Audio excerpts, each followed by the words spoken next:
Once again, I Sunil God welcomes you all in the session 7 of polynomials.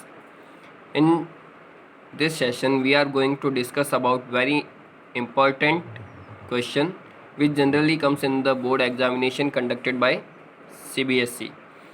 Before starting the discussion, we must go through about a small concept, and that concept is,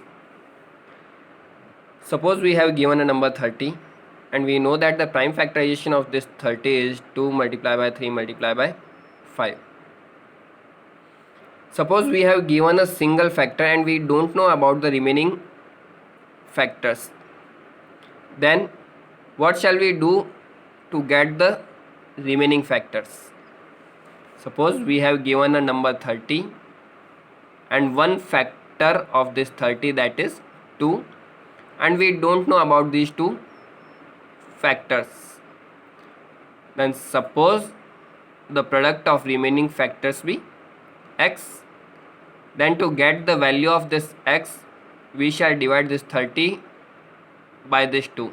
That means given number by given factor. We have given a number 30 and one of the factor 2, and if we divide this given number by this given factor, we get 15, and this 15 is the product of the remaining factors. We can easily factorize this 15 in form of 3 and 5, and this 3 and this 5 are the remaining factors of this 30. Now we can take one more example to clear this thing.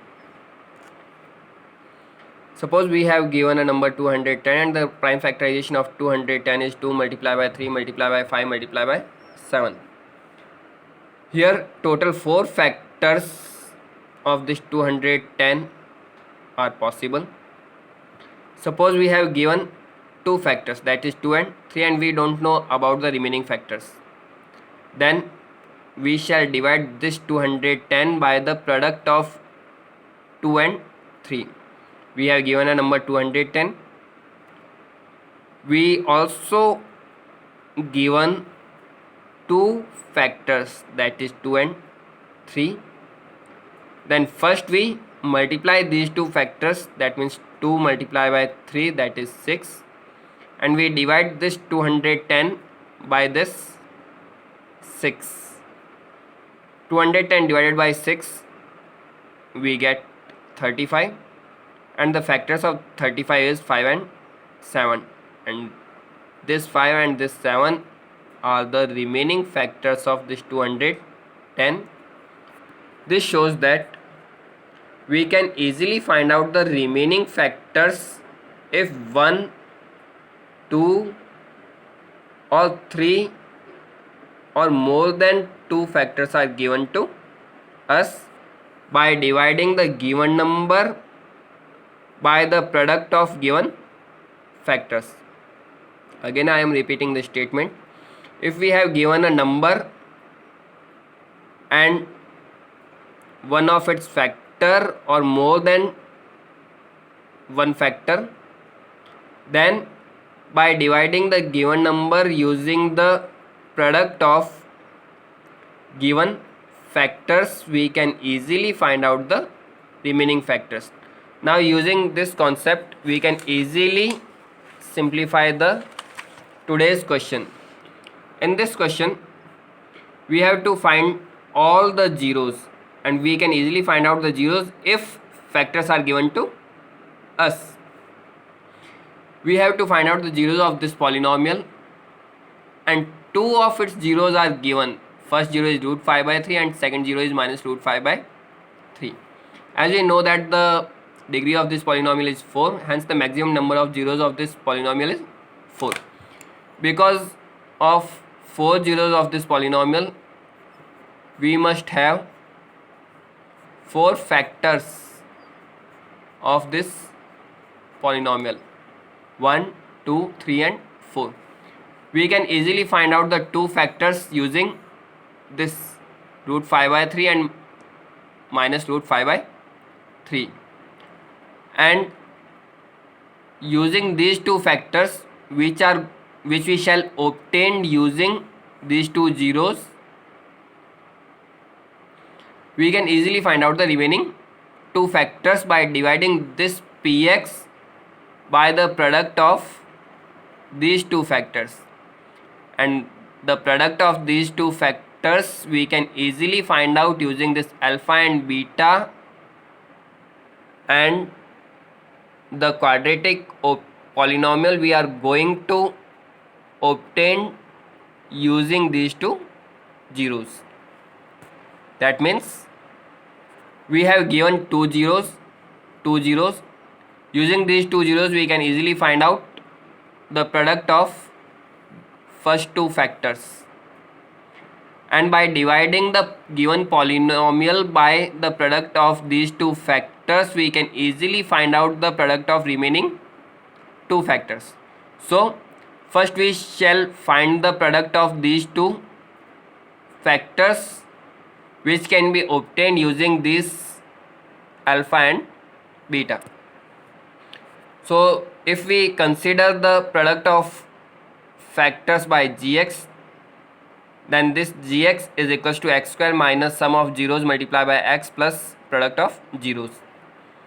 Here alpha is root 5 by 3 and beta is minus of root 5 by 3, and after simplification we get x square minus root 5 by 3 as it is plus minus minus root 5 by 3 x as it is plus minus minus root 5 by 3 multiplied by root 5 by 3 is equals to 5 by 3, and on simplification we get x square minus 5 by 3, which can be written in form of 1 by 3 of 3x square minus 5, and this is equals to k times of 3x square minus 5. Here k is equals to 1 by 3. Now this is the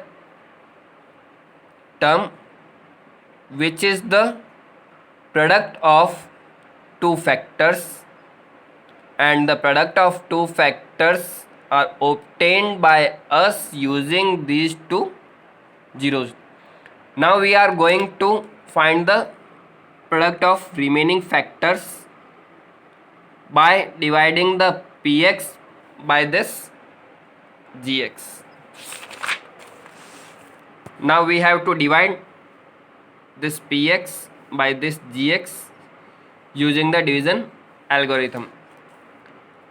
When 3x to the power 4 is divided by 3x square, we get x square, and when this x square is multiplied by this 3x square minus 5, we get 3x to the power 4 minus 5x square.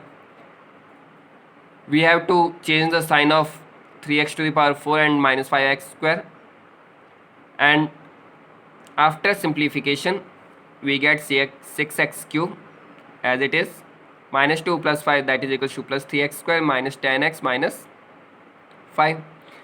Again using the division algorithm we are going to divide this 6x cube by this 3x square and we get plus of 2x, and when this 2x is multiplied by 3x square minus 5 we get 6x cube minus 10x. This term is 0. 6x cube minus 10x. When we subtract 6 minus 6 by 6 we get 0. When we subtract 3, or in other words when we simplify these two terms plus 3 and 0 we get 3x square. These two terms are cancelled out and the remaining term is minus 5. Again using the same process we get the remainder 0, and if the remainder is 0 then this is the factor of this 3x to the power 4 plus 6x cube minus 2x square minus 10x minus 5. So the product of remaining two factors is x square plus 2x plus 1. So we can write px is in this form. This is the product of first two factors and this is the product of remaining two factors. Now we have to factorize this term by using the method of splitting the middle term, and using this process we get two factors as x plus 1 and x plus 1. Equating these two factors by 0, we can find out the remaining two zeros, and the remaining two zeros are, when x plus 1 is equated to 0, we get x equals to minus 1, and this fourth factor is also equated to 0, then x equals to minus 1 is the fourth zero of the given polynomial. Thank you and have a nice day.